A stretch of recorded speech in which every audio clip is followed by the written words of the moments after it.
What is up, YouTube? Welcome back to my channel. If this is your first time here, then just welcome to my channel. Go ahead and hit the subscribe button because you will not be disappointed. This video is going to be a date night. Get ready with me. Psych. Nobody loves me. Walk out the door, you see someone that you know and they ask you how you are, and you just have to say that you're fine when you're not really fine, but you just can't get into it because they would never understand. I'm actually about to go out to dinner with my mother and her sister, which at least I think so, because they're taking forever to decide where they want to go, and I'm hungry, okay? As you can tell by the title of the video, this is going to be a true crime get ready with me, or true crime and makeup video where I tell a crazy, insane, but true crime story. And I do my makeup. Y'all, look, I got a new background. I got a little unicorn back there. My spirit animal or whatever. At least in my mind, that's my spirit animal. But I was told recently that my spirit animal was more like a wasp. Swear. I moved my little plant from the living room because she's the only one in the house that's still living. And anyway, I won't hold you up too long. I know you're ready to, hear the story. So without further ado, let's just get into the video. The Hinterkaifeck, I done bit the inside of my jaw. The Hinterkaifeck, I think I'm saying that wrong, but we're just gonna pretend that I'm saying it right for the sake of the video. It was a nice sized farmhouse over in Germany that was occupied by an elderly couple, one being the husband, Andreas Gruber. He was in his 70s and his wife lived there with him, Kazelia. I think that's how you pronounce it. She was in her 60s. They had a daughter, Victoria, who had moved out and gotten married. Tragically, her husband died in World War I, and when this happened, she packed up her 7-year-old, who was named after her mother. They have the same name. It's a hard name to pronounce, so for the sake of the video, I'm going to refer to the mother as the mother, and the child is CJ. So anywho, her husband dies and she moves back into the farmhouse with her parents. Plenty of space. They had money because they also had a maid at the time, and it's just a nice family affair. Now Victoria is back in town looking good, single again and ready to mingle again. She meets Lorenz, a family friend who had a farmhouse that wasn't too far from theirs. They were, things were getting pretty serious. They planned on getting married. That was until the father, Andreas, interfered with the relationship. The relationship ends, and then Lorenz goes on to marry another woman and has a baby with her. Tragically, their child died a couple of weeks after birth.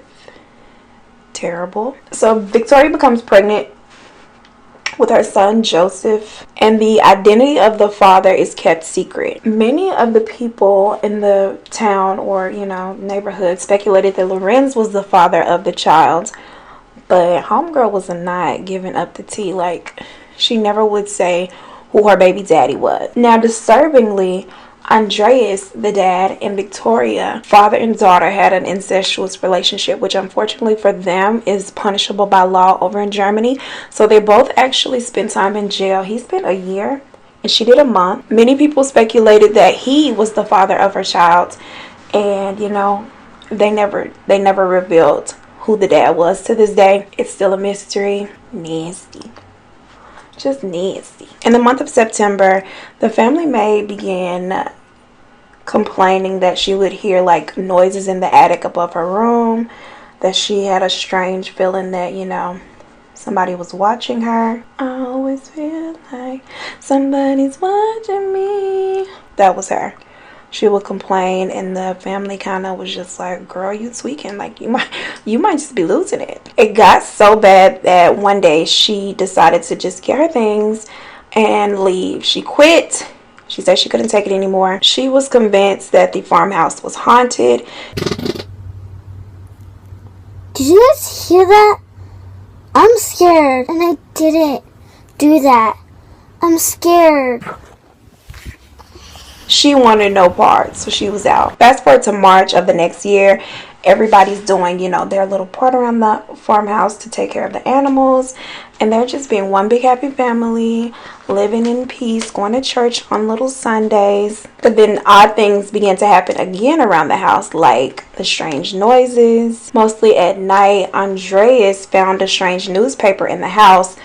and none of the family members knew where it came from. Like, they had not subscribed to the newspaper. They were just like, what? To make sense of it, Andreas felt like, okay, well, maybe the mailman delivered it here on accident, and it was like a neighbor who had subscribed to the paper. But that actually was not the case. He asked the mailman about it. The mailman was like, none of your neighbors received the newspaper. None of them. So yeah, Andreas thought that was odd. Andreas also told the neighbors that he had discovered shoe tracks in the snow that led to the house, and it led to a door with a broken lock. Now, this alone was not unsettling for Andreas. It was the fact that no footprints led away from the door. That's what he was shook about, which is kind of scary.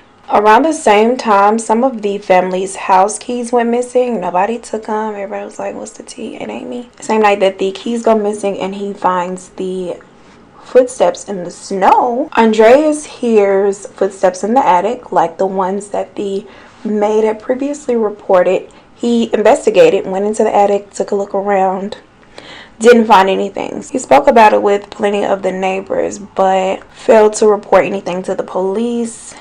They told him that he should, but he was just like, nah. One of the neighbors offered him a gun to protect his family just in case some things popped off, just in case somebody popped out of nowhere. But he declined that as well. I am drinking a cocktail out of a white wine glass with a straw, and if you are new here, things tend to get a little ratchet at some points in my video. At times, And I'm not ashamed of it. You know what? I was organizing my makeup today and I forgot that I purchased this Cover FX Perfect Setting Powder. Let's see if it's perfect. We're going to use that today to set the under eye. We're going to see what that do. Well, just broke that. You know what? I did all of that, and I would much rather prefer to set with a beige under eye today. And right now, Mama is stuck on the Kylie. I know. The Kylie beige setting powder. Judge me. Hate on me, okay? It's my truth. So anyway, the groupers hire a new maid, and she starts on March 31st, which is the day after the footsteps in the dark incident. You might not get that reference, but if you did, you probably sing it with me, girl. Maria is dropped off by her sister. Her sister sticks around for a little while, chats it up with the family, probably has supper. I don't know. I'm just assuming. And then at some point in the same evening, she's like, you know what? Gotta go. So she leaves, says goodbye to her sister in reverse order that I just said, obviously. And Maria is settling in, getting to know everybody, learning and finding her way around the farmhouse.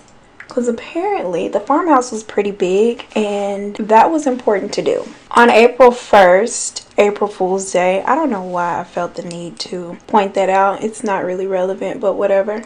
You know what my favorite thing about April Fool's Day is? Not actually like doing the pranks. Is to prank somebody like the next day, or like April 3rd, and then they go, it's no longer April Fool's, when you say April Fool's, and then you tell them it's not, but it's still April and you still a fool. Got him! Got him! Like, that's my favorite thing to do. I know it's lame as fuck, but I'm lame. Y'all gonna disrespect me like that? So anywho, April 1st rolls around, which is a Saturday, and CJ, the daughter, was 7 now. I might have said she was 7 when they moved in the house, but if I did, that was incorrect. She was not 7. She was like 4 or 5. Or anyway, she is now 7. The youngest child, the mystery baby daddy child, is 2, Joseph. CJ misses school, and a crime that nobody pretty much is addressing in all of my research of this whole ordeal is the fact that they had kids going to school on Saturday. Like, that's a crime in itself. But apparently I'm the only one outraged for the children having to go to school on a Saturday. Little CJ does not arrive on school, and it's a pretty small town, so they're a little bit concerned. But what was Really, really alarming is Sunday rolls around and the family also misses church, which is, really started to get people talking because they typically did not miss church.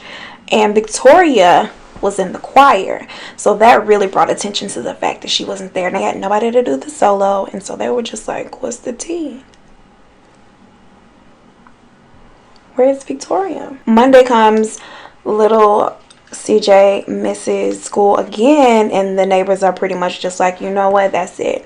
We're going to investigate. They arrive and notice that the mail from Saturday is still in the mailbox. Nobody's emptied the mail.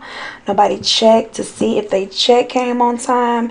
It was just mail piled up and everywhere. Lorenz, the guy that previously dated Victoria, led a search party that arrived to the house, determined to find some answers. So after they checked the mailbox, I should have done a halo eye.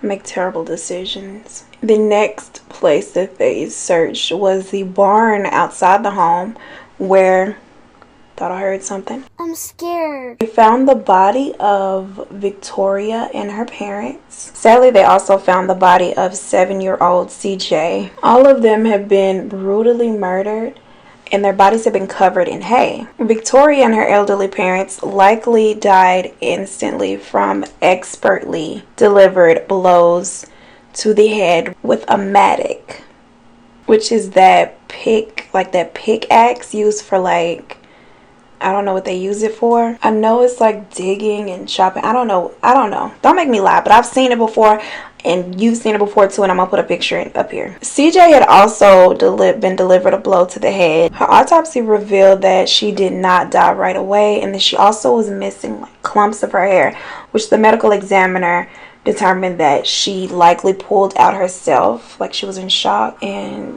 spent a couple of hours ripping out her own hair, which is very, very disturbing. Inside the house, they found the body of Maria, the maid.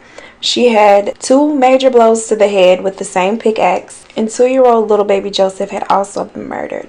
He had been hit with a blow to the face and left in his bassinet, which was inside of his mother's bedroom. The maid was in her room, and this was her first whole full day on the job. Can you imagine? Like the bodies in the barn, both of them were covered, not in hay, but by sheets, like bed sheets, which, if I'm not mistaken, I watch a lot of investigation discovery, like murder shows,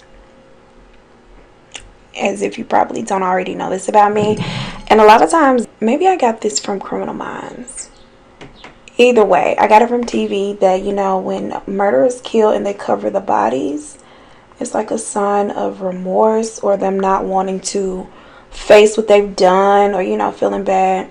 Something along those lines. All of the farm animals and the family Pomeranian remained completely unharmed. Chillingly, they had all been tended to and taken care of, fed, and all of that in the days following the murder up until the discovery. Yep, he killed the family and stuck around to take care of the fucking dog and the chickens. Police initially suspected that, vagrants or poor, well, I guess vagrants are poor, right? I don't know. Poor, angry men, I'll say that, had done this to the family, but that theory was short-lived and, proven not to be true when large sums of money was found inside the house. They were like, if some poor people broke in and did this, they would have taken this little wad of cash.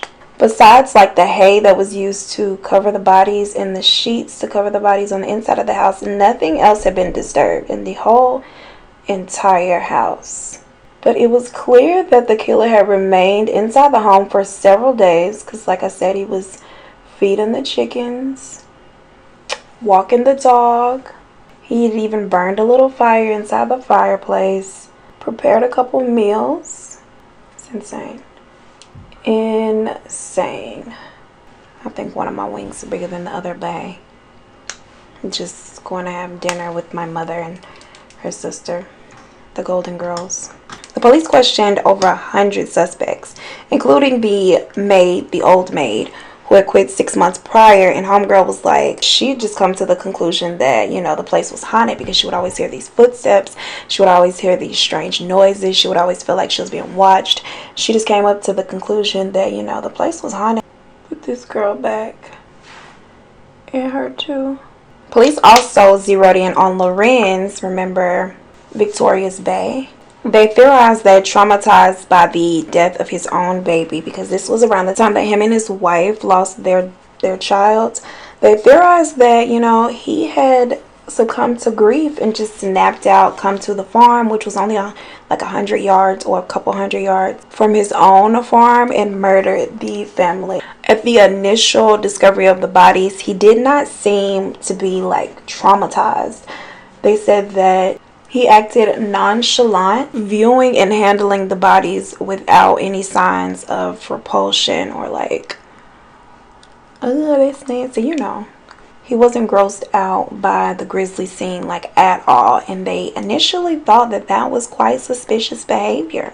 He also knew his way around the farm very well, and they questioned him extensively, but were unable to place him at the scene of the crime prior to, you know, discovery of the bodies. And it was said that his nonchalantness and his strange behavior at the discovery of the bodies initially was said to be justified under, you know, the whole idea of him being in shock, which, I mean, I guess, because who wouldn't be in shock? And his knowledge of the farm layout was justified by his relationship with Vicky. They had been all over the farm together, rolling in the hay. I should not be making jokes like that. Like, I'm so ashamed of myself. I am disgusted. Blue on the bottom. Now, Victoria's husband, remember I said that he had died in World War One? Well, apparently they had never been sent home the body, and he wasn't properly buried. So they actually tried to pin it on him. He said it might have been him, that he had not actually died from the war 8 years prior, and that he had returned to the farmhouse, saw 2-year-old Joseph, did the math, and was like, snapped out and killed the entire family, including the baby.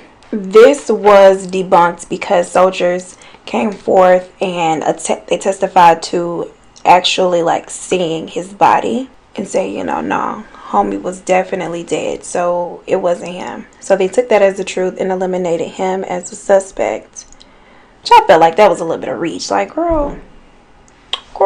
Another theory is that the incestuous relationship between Victoria and her father had continued, and then one of them snapped out and killed the entire family, and then turned the axe on themselves, and it was like a whole murder-suicide type of deal. But the medical examiner said that there was no way that that could be it. None of the injuries to the bodies could be explained as self-inflicted, so it was not possible that the crimes were a murder-suicide. They were like, nah, fam. Keep looking. So the investigation found that a couple things were definitely certain. One being that the murderer definitely knew their way around the farmhouse. They had personally known the Grubers, and with like the brutality of it, they felt like it was very personal. Somebody had a very personal vendetta against the Grubers. Somebody was mad. Somebody was big mad. And most disturbingly of all the facts, and the most chilling fact, in my opinion, is the fact that the murderer had spent at least 6 months living inside the home with the Grubers prior to murdering them all. Like, if that ain't the creepiest shit. You know, sometimes I feel like somebody's watching me, and that is not even, I'm not even playing. I feel like a presence sometimes. You know, like, you ain't never felt like somebody was right over there and you look over there and it's literally nothing there, but you feel like, nah, that just felt a little too real. I feel like that sometimes. That's a fear of mine, that somebody is in my house. So imagine somebody living inside your home for 6 months. Creepy shit. Like, that's the creepiest shit. This is the most disturbing. I'm trying to think of all the videos that I've done, like all the true crime cases that I've covered, I feel like this one probably shook me the most. Like, that is so disturbing to me, the fact that he was living inside the home with them, watching them, like, shook. But more creepy shit happened. Now, like I said, they investigated or interrogated over 100 people, and they were not able to solve the murders. So nobody ever found out for sure who murdered this family. Like, it's an unsolved case. After they decided to close the case, get this, when the bodies were sent for autopsies, the heads were removed and sent to a clairvoyant, like a medium or like a psychic per se, to try to see if they could get to the bottom of what happened. And they were unable to do so. As if that ain't bad enough, they lost the damn heads. The heads were lost. So the bodies had to be buried headless. As for the farm, they ended up demolishing it. I think to this day it's still just like a big open spread of land. Nothing else was ever built there.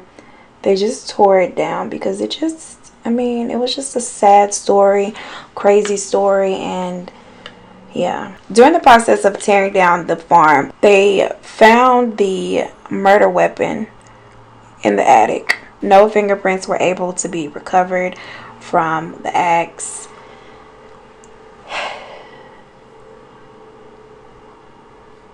Somebody got away with murder.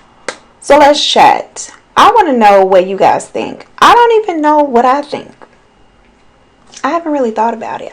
My head is still reeling from the fact that whoever committed these crimes lived with the family for 6 months. Like, I just can't even get past that. You were in the house with these people. You killed them with a fucking pickaxe. You fed their dog after the fact. You lived there for a couple days, making meals and lighting fires. And then you got away with it. Like, crazy. But let's just unpack this. I do agree that it had to be somebody who knew the family, because that's pretty brutal, pretty personal. Like, I mean, what happened? Did you just come down the stairs one day and they were like, the fuck? And then you were just like, surprise, bitch, and start wielding your axe? Like, I also read that investigators believe that they were lured to the barn one by one. So it's like, if you're in a house with 5 able-bodied adults who could have possibly gotten away, you know, if you didn't come in right, how were you able to get them all? Like, I just don't get it. And it's so sad. And then to think that the child, little 7-year-old, I don't know how to say her name, little CJ, survived for hours after the fact. Like, that shit is heartbreaking. I feel so bad for the girl. Like, I feel bad for all of them, but I don't know. I think it would have made me feel better had she just died instantly with everybody else. I think it was Lorenz. If I had to bet money, I think I would say it was Lorenz, the guy.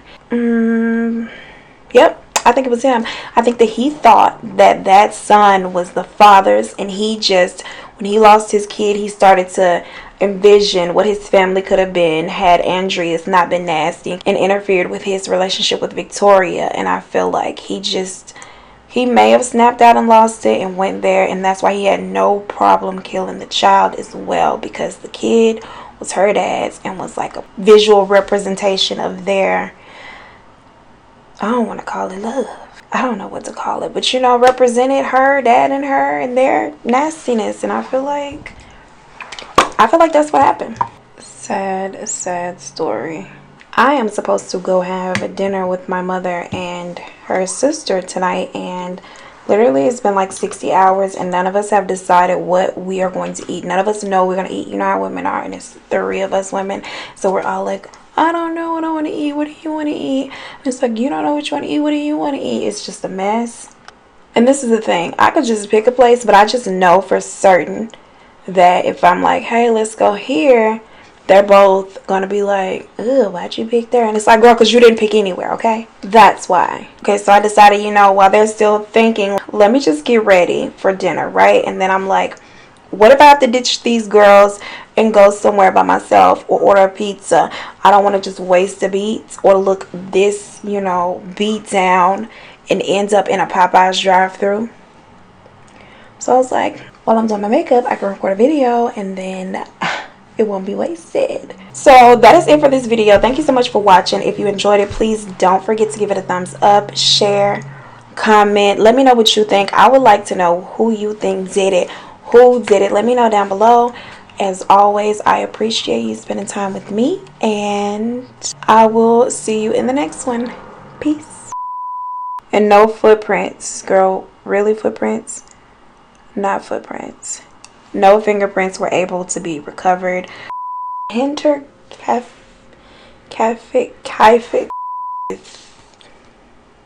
5 people. That's 5. Is it 6 or 5? How many people is it? It's the parents, Victoria, her 2 kids, and a maid. You're in the house with 6 people. Like, how did... Okay, we can take off Joseph because he couldn't have got away. Knife. Oh. I bit myself again. Hinterkaifeck. Girl. Hinterkaifeck murders.